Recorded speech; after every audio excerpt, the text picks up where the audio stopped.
Good morning, business students. This is week 3. We're going to be looking at training, and as you can see, a little extra treat. You've got to see me this week. It's actually really odd that I'm not in the classroom, and I'd much rather be there. So missing you all. So it'd be really, really nice to see you at some point, hopefully in September.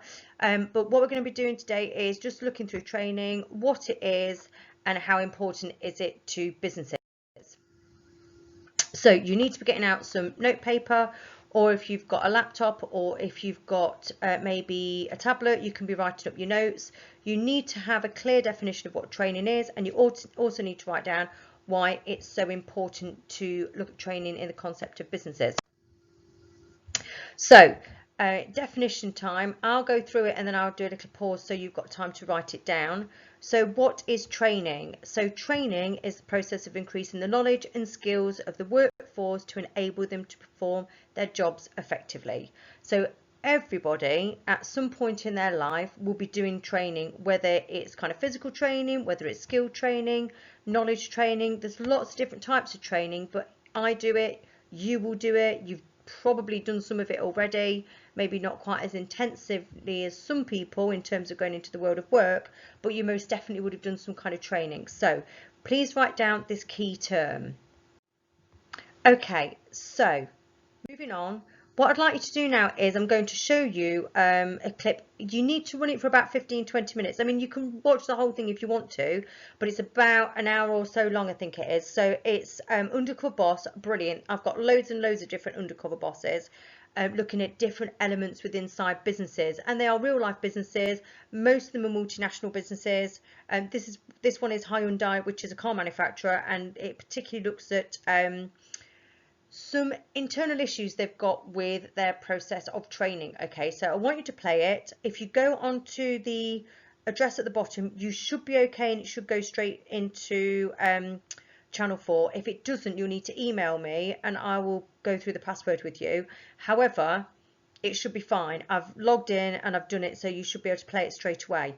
I want you to watch it, and I want you to identify, what are the problems with this business, and those problems tell me what the impact on the business is.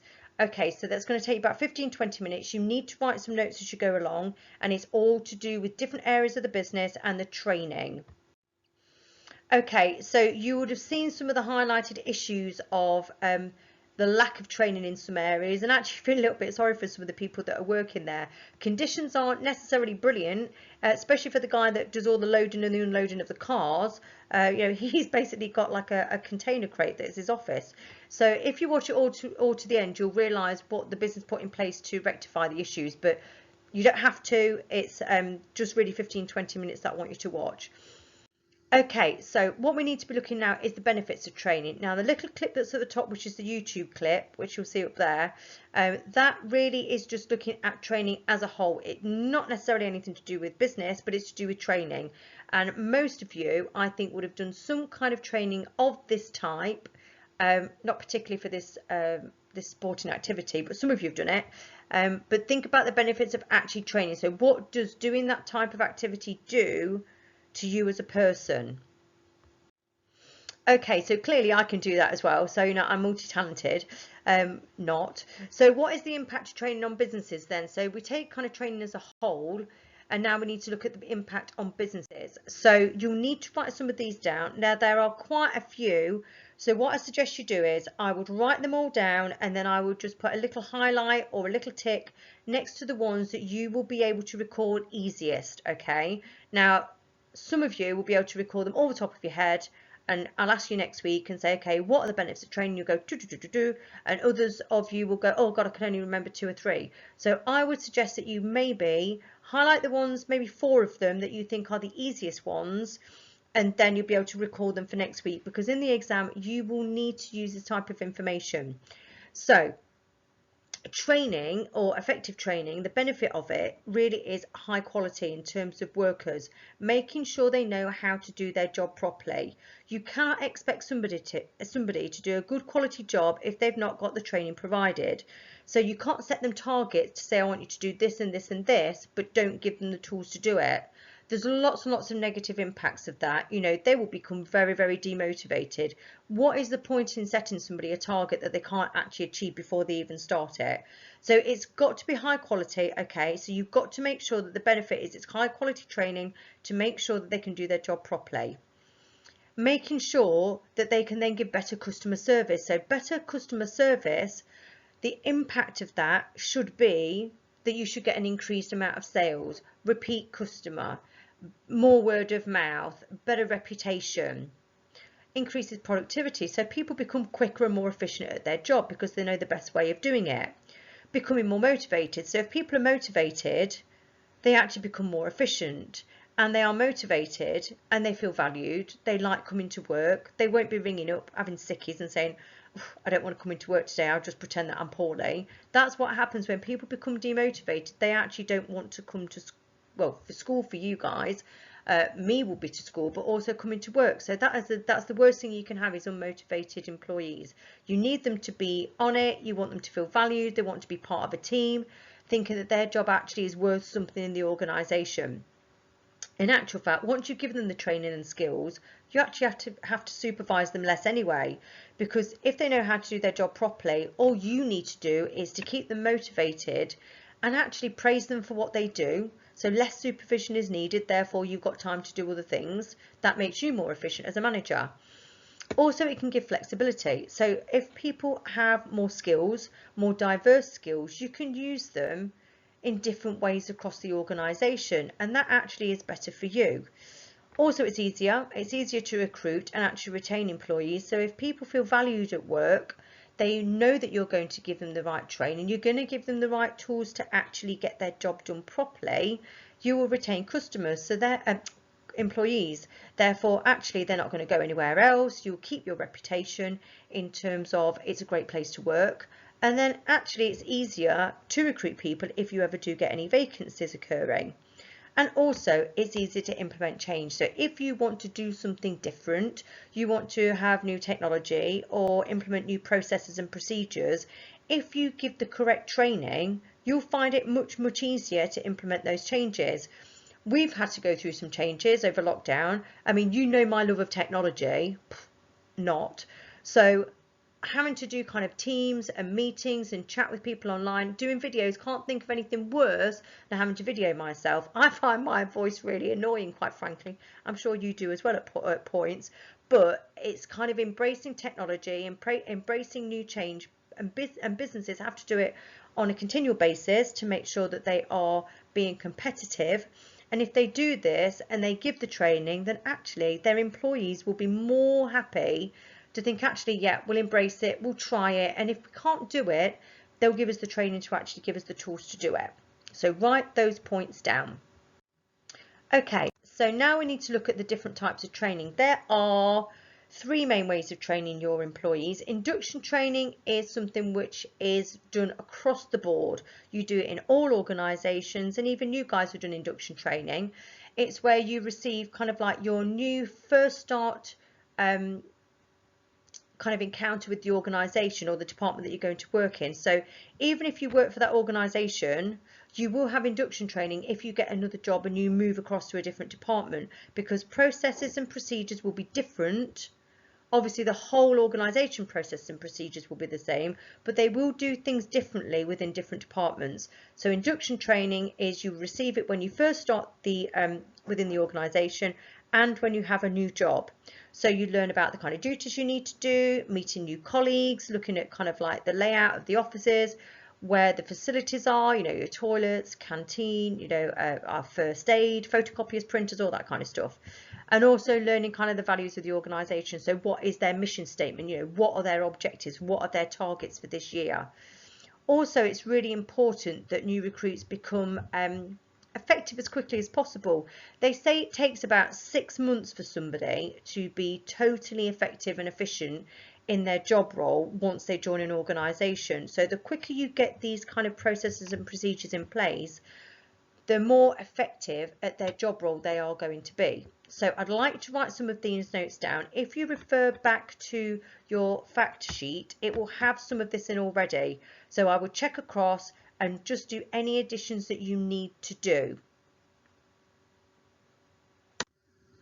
Okay, moving on to on and off the job training. It kind of is a little bit like Ron Seal. It says what it does on the tin.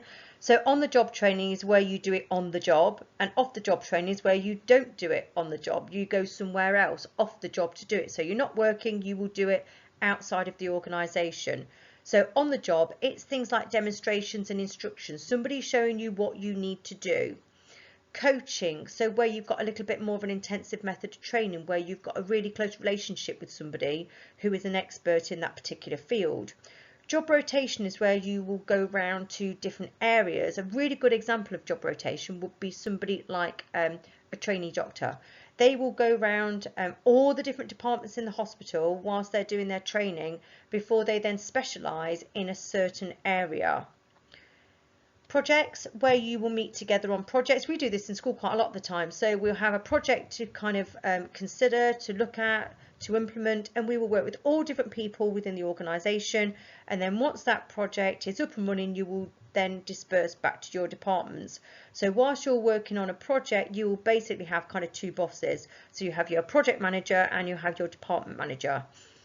If you're looking at off the job training, this will take place away from the workplace. So it's normally things like day release. So if you're an apprentice, you will have a day release at college where you will look at attending a university or a college or a training centre, and you will get formal qualifications.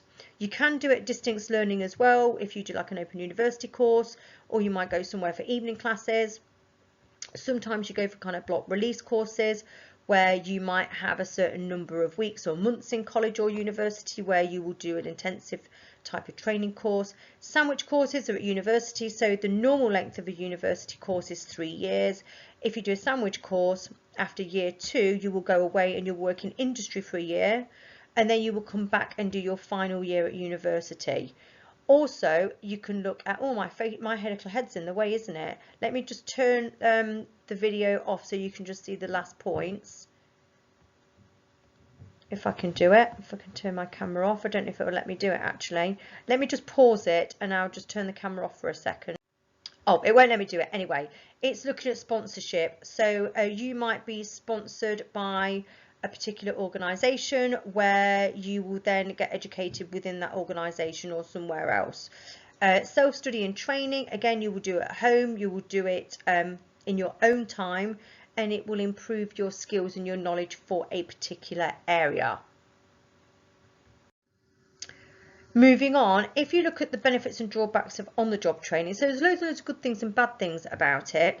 I would suggest really that you look at, there's only 4 actually, I'll probably write them down, all 4 of them down, but you don't necessarily need to write the whole sentences. You can just write it in note form if you want to. So on the job training, again, obviously it's going to be cost effective. It's much cheaper. You're getting somebody from within inside the organisation to do it. Employees are productive at the same time, so they're doing the job as they are doing it, so they're not stopping, the job is being done. Yes, it might be done slightly slower, however, they're going to be doing it as within that particular day or within that particular time frame. You are learning whilst you are doing it, so if you do it and you find it a little bit difficult, you will be told there and then how you can improve your skill to actually do it the correct way. And also you're training alongside your colleagues, therefore you're getting first-hand experience and actually building relationships up between those people. Disadvantages, it depends on how good that trainer is and the time they've got available. If they've only got an hour slot, that means training might be quite rushed, you might not get all the information that you need. Also, bad habits. People do things that might not necessarily be the best way of doing it, so you might pick up those bad habits as well. A little bit like if I was teaching you how to drive, I might not do it the completely correct way, i.e. I probably cross my hands over the steering wheel when you're not supposed to. You're supposed to feed it through. So you can pick up bad habits, which might not necessarily be the best way for you. Also, it depends where your learning environment is. If it's really noisy, or if there's lots of people walking past all the time, that might not be the best way for you to learn. You might need to be in an environment where it's a little bit quieter, where it's a little bit more contained. And also it might potentially disrupt the quality of your product or your customer service that you are giving people, because the person that's training might not necessarily have all the answers or do it the correct way. Or not all the time. There might be areas where they need to develop a little bit more. So I'm going to pause it and you need to just write these advantages and disadvantages. Okay, so moving to benefits, do exactly the same as we've done with on the job training. So your benefits and drawbacks for off the job training, you're going to be going outside of the workplace. You're going to go to college or university or an assessment centre. So the advantage are obviously wider skills, much wider qualifications. You will learn from specialists from outside the organisation. And actually, when you come back from being there, you actually feel really confident, more motivated, and you can pass that on to people within the organisation. Also, you don't get any interruptions. It is a learning environment that you go to, so it's unlikely you will be disturbed whilst you're doing that training course. Biggest disadvantage, it's expensive. And also you need to pay for sometimes travel and accommodation for those employees that go out. It's working time as well. You need to have somebody covered. So if I go out for a training course, yeah, I need to do it. However, I'm not going to be there in the classroom, so therefore you perhaps won't get the same teaching on that day. And also, you have to pay someone to do it. So, you know, it's expensive to have someone to come in and teach a lesson because you have to actually employ them for the whole day. And it's working time. It's playing catch up as well when you're getting back into school or when you're getting back into the organisation. Employees also need to be having induction training. I'm going to have to stop because someone's just walked in the room. Bear with me. Okay, it might be that employees need to have some training in terms of specialist knowledge, but they will also need to have induction training as well. So therefore, that's more time away from the organisation or doing their actual job. Employees that have new skills may decide actually that this isn't the place for them. They might decide that actually they need to look for a better job or somewhere that might give them the possible chance to use those skills or develop those skills further and look for a promotion. It might be inside the organisation, but it might also be outside of the organisation. So you need to write these 4 advantages and disadvantages down. Again, you don't have to write them in full, you can write them in note form. Okay, so which training is the most appropriate? It might be within your organisation that you do a mixture of all of them. You may only do one of them. It depends on the organisation, it depends on the product or the service, it depends on how established they are, how much money they've got available. So it depends on what type of training is needed and also the resources that are available to that organisation. Okay, what I would like you to do for next week is I've given you the benefits, obviously, of training. I would like you to possibly think about maybe 4 or 5 drawbacks of training as a whole. Okay, I want you to write your ideas down and we will come back to this next week. Okay, so you need to start using exam techniques. So we need to be giving you some tips and techniques on how to answer the questions to gain the full marks. Now, this is only 4 marks. However, you need to be able to use information from a case study to actually give more context to your answer. So what you need to do is you need to read the case study and you need to be able to highlight the areas that this sets this business apart from every other. So if we read it together, I'll tell you how to do the first one and then you will do the second one on your own. So Folly Farm is based in a quiet part of Wales, so that talks about the location, and it's quiet. So therefore, if it's quiet, it might be limited to the amount of customers that they get. It's committed to looking after its employees, in part through providing training. So the company relies on the job training to give employees skills in catering and customer service, as well as how to care for over 90 different types of animals. Folly Farm is a small business with a big reputation and highly skilled and experienced employees. In 2016, it was voted the best business in Wales. So, in terms of context, it might be a small business. However, they've got a great reputation. They have been voted one of the best business in Wales. They do in-house training because they've got specialists in those areas, in catering and customer service, and also looking at being able to look at 90 different types of animals. So actually, the business might, yes, they've got a great reputation, but you need to think about why is it they rely on the job training? Is it the fact that they are quite remote and there's nowhere for them to go for off-the-job training, or is it because they specialise in looking after certain animals? Okay, so what you need to do is when it says explain has got 2 different elements to it. explain means what and why. So what in terms of the context of the question is that you're talking about. So you've got to state what it is and you've got to say why. So for this one it says explain why Folly Farm uses on-the-job training for its employees. So the what bit is what is on-the-job training. So you need to tell me what on-the-job training is. And then you need to tell me why does Folly Farm use on-the-job training for its employees specifically, and that is 4 marks. So to make it easier, I would split it into 2 different reasons why they would use it. So I would say on-the-job training is Folly Farm uses on-the-job training because, in addition they use it because. So therefore you should be able to get 4 clear marks. The next one is looking at training engineers. Okay, so it is looking at a particular business that's based in Cumbria and it looks at maintaining power lines. You need to read the 2 little bits of information about the case study. So you need to read about this particular business, and then this question is 6 marks. Again, I will split it into two responses, so 3 marks for each. So when you're analysing, it's got 3 different sections or 3 different areas to get your 3 marks. You will say what it is, why, and the impact. So analyse the possible reasons why these engineers are receiving off-the-job training. So you need to say what off-the-job training is, why this particular business uses off-the-job training, and the impact of that training on the organisation. And you need to do that twice, so 2 different reasons. Okay, now once you've done that, I will go through the answers next week, so please make sure you've got the 2 different case study responses ready, and we will go through the marking next week. This is the end of this particular week, so we've done week 3. Thank you very much for listening. If you've got any problems or any issues, then please do email me.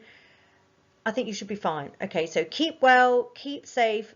See you next week. Bye.